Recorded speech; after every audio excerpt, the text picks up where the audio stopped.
A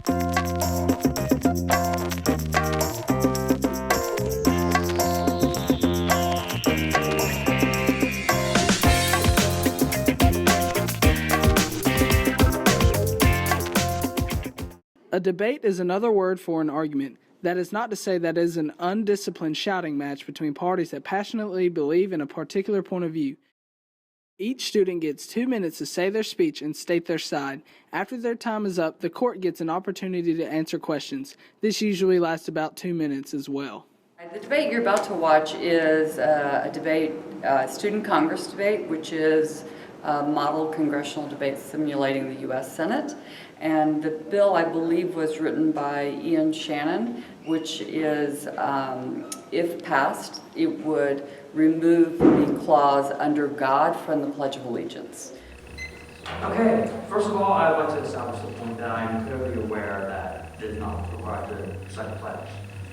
Now, some of the opposition to this bill might even use it as a point, saying, well, if it's not a law to recite the pledge, then why does it matter if we change it? That's completely false. It doesn't. As a means of uniting those in America. And yet, I agree with this intent that the pledge of allegiance is something that unites us. It's a very patriotic thing. It's something that I think we should all say, and we should all feel proud to say, that expressing our love for our country. But as it's currently worded, the phrase "under God" is no longer necessary. The phrase now has become something that many people find almost discriminatory. And if they do feel that it's discriminatory, then they don't wish to say it. And if they don't wish to say it, then they're not a part. They may not even feel a part of the country. Now, the pledge, like as it's currently worded, proposes two options: either saying it, going against religious beliefs, and feeling unified, or not saying it and feeling left out for sticking up, saying it for your religious beliefs. One of the major parts of democracy and one of the major parts of debate is listening to every single voice possible, not just having the majority rule, but listening to the minority, listening to everyone. But how could we do that when almost a quarter of the voices don't even wish to speak? So I strongly encourage you that you vote for this bill. The current phrase, the phrase "under God," I don't see how it's necessary to the bill. If the opponents of this bill can prove that it's absolutely 100% necessary, that's their job.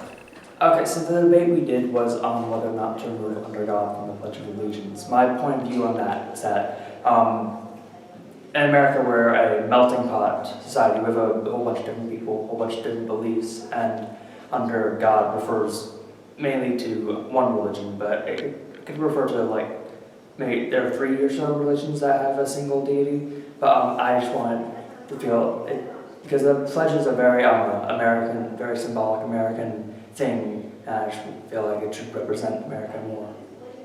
As a whole, debate has really taught me. It's taught me how to argue well, which is a good skill to have. It's also taught me how to research well, which is also a good skill to have for college and whatnot. But debate in general, it mainly teaches you how to work with other people a lot, because you have to rely on other people's viewpoints and argue against them, and work with other people to get to argue stuff that you like or that you don't like. So it's a very good class to teach you how to either argue and work with people and research. My favorite part about debate is probably congressional debate, which is where we debate the bills, which is where we debate the "under God" bill thing. But my favorite part of debate in total is just arguing against other people's viewpoints and just getting to see other people's viewpoints and arguing against them. And sometimes you win, sometimes you lose, but it's still fun either way. You get to argue, and I don't know, it's just a whole bunch of fun. All right, first of all, the easiest and simplest point to make is that you just don't have to say it. I mean, for God's sakes. It seems to be my opinion one right there. All right, second of all, I see God in the sense of the pledge as an idea, a fundamental set of beliefs that unifies our country. That was the reason it was put in. Okay, so that's how I see God in the terms of the pledge. Just because you say it doesn't mean you have to go to church this Sunday and I'll baptize you and you have to start worshiping God every week and every day. That's not what it means. It's just an idea and set of beliefs. And a few people are talking about the democratic process. The minority is heard, but yes, the majority will rule. And as we're hearing, the minority is speaking, but in this great country, the majority of people are Christians and Catholics, anything that falls under that. So the majority will rule. And like I said earlier, they didn't, back in 54, Eisenhower didn't put this in just to say, let's just stick it to the atheists and people who don't believe in God. But they put this in here to unify the country, not to discriminate. All right, for the Taking God Out of the Pledge of Allegiance bill, my personal point of view was that we should not pass the bill because I personally believe in God. I'm a Christian, and so I just believe that we need to have that in there, and I think it's important to say that and be reminded of that every day. So what debate has taught me for taking it into the real world is that research is very important, public speaking, and I personally was scared to like to get in front of people and to talk and stuff, but it really taught me to like open up and like be open with the class and really share my point of view, and it kind of helped me get over that fear of speaking, and so I think that'll help me later in life. The thing I like most about debate is that Ms. Yeager really created an open environment, and so I wasn't scared to like voice my opinion, and I knew that I wasn't gonna get laughed at or like made fun of afterwards, because she did a really good job of like handling the class and making sure that nothing got too out of control. And so I was able to voice my opinion and all that without getting like made fun of or something like that.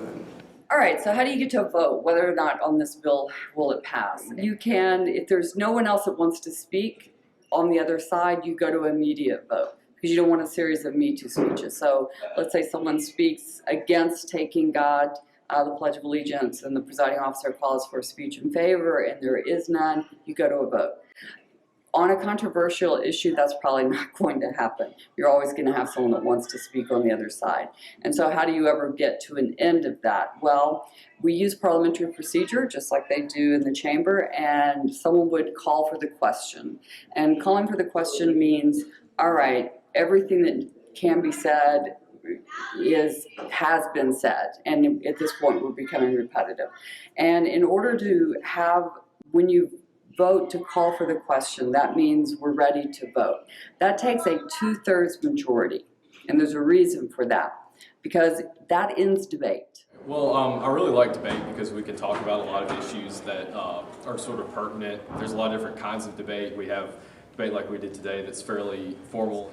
Really good to get to talk about certain issues and sort of express your opinions, and it can make you better at communicating and sort of better at thinking and critical thinking and sort of making sort of impromptu arguments.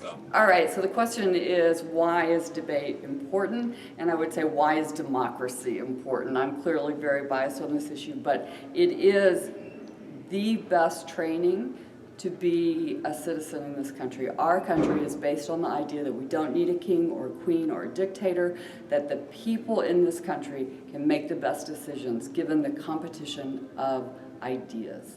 And they argue about it, and then they put all the information out there, and then an educated public can make the best choice. And that's what debate is. It teaches you how to argue with research and to come up with the best policy idea. If you look at the history of our country, the best ideas have been made with really active argument with all of the possibilities, and you get a choice.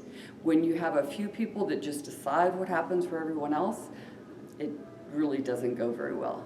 Vietnam, other areas where there was not active debate in the congressional floor have not turned out to be our best decisions. So debate teaches you public speaking skills. It teaches you how to argue, and that's not yelling or screaming. It teaches you logical thought and analysis, and basically makes us a better society.